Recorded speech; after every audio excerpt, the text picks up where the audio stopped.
શરૂ.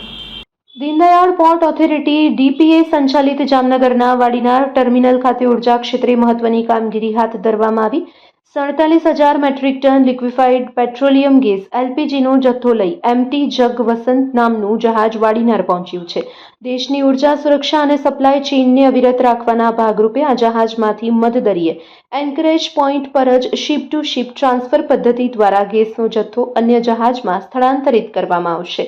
આ પ્રક્રિયાથી સમય અને ખર્ચની બચત થશે, સાથે ગેસનો પુરવઠો ઝડપથી પહોંચાડી શકાશે. કંડલા પોર્ટની આ કામગીરી તેની વિશ્વસનીયતા અને મજબૂત ઇન્ફ્રાસ્ટ્રક્ચરનું પ્રમાણ આપે છે, જે ઉર્જા ક્ષેત્રે ભારતની આત્મનિર્ભરતાને વેગ આપશે. Report by Bharati Makhijani, Gandhidham.